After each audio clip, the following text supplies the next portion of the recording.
Halo semuanya, saya perwakilan dari kelompok Athalah Fajri, Hamdi Al-Syahzi, dan Faridatul Azhari akan membahas topik yang sering terdengar seperti adegan film hacking, data remanence, dan cold boot attack. Apa itu data remanence? RAM adalah memori kerja komputer. Saat komputer menyala, RAM menyimpan data yang sedang dipakai. Misalnya proses aplikasi, kredensial sementara, dan pada sistem terenkripsi, bisa juga menyimpan kunci enkripsi yang diperlukan agar data bisa dibaca dan ditulis. Banyak orang mengira ketika listrik mati, RAM langsung bersih total. Kenyataannya, pada RAM jenis DRAM, bit data disimpan sebagai muatan listrik pada sel-sel kecil. Ketika listrik diputus, muatan itu tidak hilang seketika. Dia bocor perlahan. Akibatnya, selama waktu singkat, masih ada bayangan data yang tersisa, walaupun kualitasnya menurun. 2. Apa itu cold boot attack? Cold boot attack adalah serangan berbasis memori yang mencoba mengambil sisa isi RAM setelah terjadi power cycle singkat, misalnya restart atau mati nyala, pada momen ketika data sensitif sempat berada di memori. Kenapa ini berbahaya? Karena pada sistem dengan enkripsi full disk, enkripsinya bisa sangat kuat. Namun ketika sistem sudah terbuka dan berjalan, kuncinya harus ada di RAM agar komputer bisa mengakses data. Serangan ini menargetkan kunci yang sedang aktif di memori, bukan memecahkan algoritma enkripsinya. 3. Hubungan suhu. Kenapa didinginkan? Nah, disinilah hal yang menarik. Suhu memengaruhi seberapa cepat data memudar. Semakin dingin, laju kebocoran muatan listrik pada sel DRAM cenderung lebih lambat.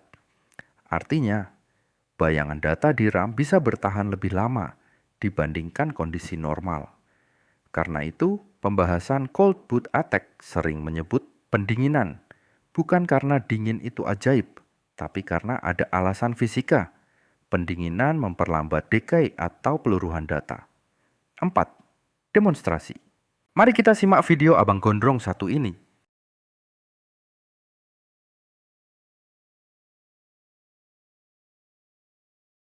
We're going to show you a cold boot attack. That's a way of essentially getting a RAM dump from a Windows machine that's encrypted where you need to get a key out. So for this you're going to need your boot away USB, your RAM of course, and the cold spray. You can see, gone nice and cold. We're going to move on to the next step now. We're going to show you the fully encrypted system drive. You can see here the full system drive is mounted in Veracrypt and it's encrypted with an AES algorithm. Okay, so we're going to move on to unlocking the computer now. And from here we're going to begin our cold boot attack. Start our cold boot attack. You can see we've got the good boy USB plugged in. The machine's powered on and ready to go. So we're going to open now with cooling the RAM down with the spray. Now you want to get a nice even coverage. You want to make sure the RAM is cold entirely all the way through. At a constant temperature, you don't want some parts warmer than others. And we are almost ready to cycle the power. Now you want to power down the machine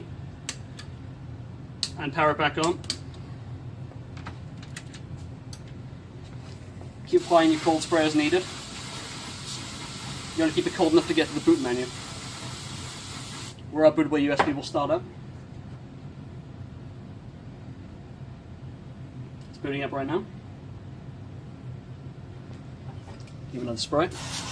And you can see here we've got capture all RAM, scrape it up in, and go. And now the cold boot's occurring. The RAM's safe and powered up. And now you can leave it be. In a few hours you'll be ready to go. Dari video tersebut, kita tahu bahwa cold boot attack memanfaatkan fakta bahwa RAM tidak langsung kosong ketika listrik terputus. Walaupun daya dimatikan atau komputer di restart, sebagian pola bit di RAM masih bertahan sesaat. Inilah yang disebut data remanence. Pada demo di video, cold spray dipakai untuk mendinginkan modul RAM agar data yang tersisa itu bertahan sedikit lebih lama, sehingga peluang akuisisi meningkat. 6. Mitigasi. Cara mengurangi risiko. Untuk mengurangi risiko serangan seperti ini, biasanya diterapkan pertahanan berlapis pada software OS, mengurangi waktu kunci berada di RAM, menghapus memori pada kondisi tertentu, dan membatasi data sensitif agar tidak mudah tertinggal. Pada boot chain trust firmware, penguatan keamanan boot, secure boot, dan kontrol akses konfigurasi agar jalur boot tidak mudah dimanipulasi. Pada hardware, rancangan yang lebih tahan terhadap remanence dan mekanisme proteksi memori. Selain mitigasi teknis, yang tidak kalah penting adalah kontrol fisik, karena banyak skenario cold boot bergantung pada akses fisik ke perangkat. Jadi kesimpulannya, data remanence membuat RAM masih menyimpan bayangan data sebentar setelah daya terputus. Cold boot attack memanfaatkan celah waktu singkat itu untuk mencoba mengambil data sensitif, terutama ketika sistem sedang dalam kondisi aktif dan kunci enkripsi berada di RAM. Sekali lagi, gunakan pengetahuan ini untuk edukasi dan peningkatan keamanan, bukan untuk pelanggaran.